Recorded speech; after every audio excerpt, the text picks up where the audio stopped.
ఒక engineering college. ఆ కాలేజ్‌లో కార్తీక్ అనే అబ్బాయి, కావ్య అనే అమ్మాయి ఇద్దరు ఉండేవారు. ఒకరినొకరు క్లాస్ రూమ్, మరి కాలేజ్ బయట చూసుకునేవారు. కానీ మాట్లాడుకునేవాళ్ళు కాదు. కార్తీక్‌కి కావ్య ఎక్కడ తన ప్రేమను రిజెక్ట్ చేస్తుందేమోనని భయం. కావ్యకు కూడా కార్తీక్ అంటే చాలా ఇష్టం. ఆడపిల్లగా తను తన ప్రేమను గురించి చెప్తే చులకన అవుతానేమోనని భయం. ఒకరోజు కాలేజ్లో ఈవెంట్ జరుగుతుంది. Farewell party. అక్కడ ఇద్దరు ఒకే డ్యాన్స్ ప్రోగ్రాంలో ఉన్నారు. ఇద్దరికీ ఒకరినొకరు వాళ్ళ మాటలు చెప్పుకోవడానికి టైం దొరికింది. కార్తీక్ కావ్యకి తన ప్రేమ గురించి చెప్పాడు. కావ్య కళ్ళల్లో నీళ్లు తిరిగాయి సంతోషంతో. ఎంతైనా తను ప్రేమించిన వ్యక్తి ఎదురయ్యి ప్రేమను వ్యక్తం చేస్తే ఆ ఫీలింగ్ చాలా బాగుంటుంది కదా. ఇద్దరు చాలా సంతోషంగా ఉంటున్నారు. ఇప్పుడు కార్తీక్‌కి కావ్యనే ప్రపంచం. తను లేని జీవితాన్ని కార్తీక్ ఊహించుకోలేడు ఇప్పుడు. తన ప్రపంచాన్నే మార్చేసింది కావ్య. కాలేజ్లో మాటలు, తర్వాత ఫోన్ కాల్స్, మెసేజెస్, ఎగ్జామ్స్, అప్పుడు ఒకరినొకరు ధైర్యం చెప్పుకోవడం, ఇలా జరిగిపోతుంది వారి జీవితంలో. కాలేజ్లో ప్రతి ఒక్కరూ ఈ జంటను చూసి ఈర్ష్యపడేవారు. కార్తీక్‌ని చూసి ఆశ్చర్యపోయేవారు. కావ్య ఎలా తన ప్రేమను ఒప్పుకుంది? అసలు కావ్యని ఎంతమంది ప్రపోజ్ చేసినా ఒప్పుకోలేదు కదా. కార్తీకే తనకు బెస్ట్ లైఫ్ పార్ట్నర్ అని డిసైడ్ అయ్యి ఒప్పుకున్నదేమో అని చెప్పేసి ఆశ్చర్యపోయేవారు. కార్తీక్ ఇప్పుడు తన జీవితంలో ప్రేమ అంటే ఏమిటో నేర్పిన అమ్మాయి. ఆమె నవ్వితే అతని భయాలు మాయమయ్యేవి. ఆమె బాధపడితే అతని ప్రపంచమే ఆగిపోయేది. ఇప్పుడు తను అలవాటుగా, ఆ తర్వాత విడదీయని అవసరంలా మారిపోయింది కార్తీక్‌కి. ఇది సినిమా ప్రేమ కథ కాదు. ఇది రాత్రి కాల్లో నిద్రపోయే ప్రేమ. పరీక్షల ముందు ఒకరినొకరు ధైర్యం చెప్పుకునే ప్రేమ. కార్తీక్ తండ్రి ఒక క్రమశిక్షణ గల మనిషి. ఆయనకి జీవితం అంటే బాధ్యత, అలాగే కులం, పరువు, మన పేరు ఇవి ముఖ్యం అతనికి. పరువు కోసం ప్రాణాలిచ్చే కుటుంబం కార్తీక్ కుటుంబం. స్టేటస్, క్యాస్ట్ ఇవి చాలా నమ్మే వ్యక్తి మరియు పాటించే వ్యక్తి కార్తీక్ నాన్నగారు. కావ్య తండ్రి మాత్రం మరింత కఠినం. అతనికి ప్రేమ పెళ్ళి అంటే అవమానం. నా కూతురు నా మాట దాటించి ఎవ్వరు తీసుకొని వెళ్ళలేరు అని నమ్ముతారు. ప్రేమ అనే పదానికి విరుద్ధం కావ్య ఫ్యామిలీ. నాన్నగారు అంత కఠినం ప్రేమ విషయంలో. ఈ రెండు కుటుంబాలలో ప్రేమకి చోటే లేదు.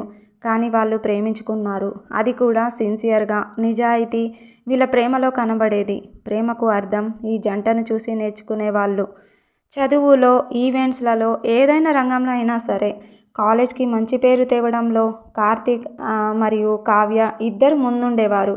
చురుకుతనం, తెలివి, జీవితంలో ఏదో ఒకటి సాధించాలి అనే లక్ష్యంతో వీరిద్దరిలో కనిపించేది. అది బీటెక్ లాస్ట్ ఇయర్. కావ్య ఇంట్లో పెళ్లి సంబంధాలు చూడడం మొదలుపెట్టారు. పెళ్లి చూపులు అయ్యాయి సడన్గా. కావ్యకి గుండెల్లో రైళ్లు పరిగెత్తాయి. ఏం చేయాలో అర్థం కాలేదు. ఇప్పుడు ఏం చేయాలి? కార్తీక్‌కి జాబ్ కూడా లేదు. ఇంట్లో చెప్తే ఒప్పుకోరు. నేనేం చేయాలి అని పరిపరి విధాలుగా ఆలోచించింది.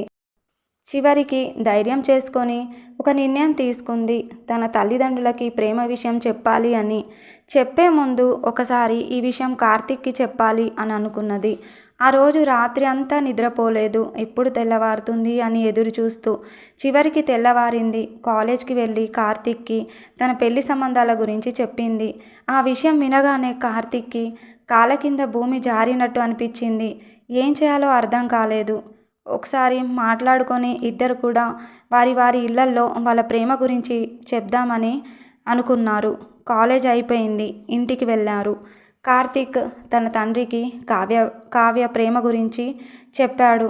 కార్తీక్ తండ్రి ఏమీ మాట్లాడలేదు. నిశ్శబ్దంగా లేచి గదిలోపలికి వెళ్ళిపోయాడు. ఆ నిశ్శబ్దం కార్తీక్‌ని కలిచివేసింది. ఏమీ చెప్పకుండానే ఉండే మౌనం నరకం కదా. రాత్రి కార్తీక్ అమ్మ, నాన్నకి షుగర్ ఉందిరా, ఈయనని టెన్షన్ పెట్టకు, తను తట్టుకోలేడు అని కన్నీళ్లు కార్చుకున్నది.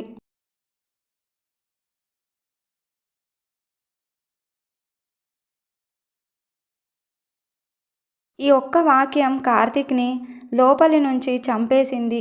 ఏం చేయాలో కూడా అర్థం కాని పరిస్థితి. భూమి మీదనే నరకాన్ని చవిచూశాడు.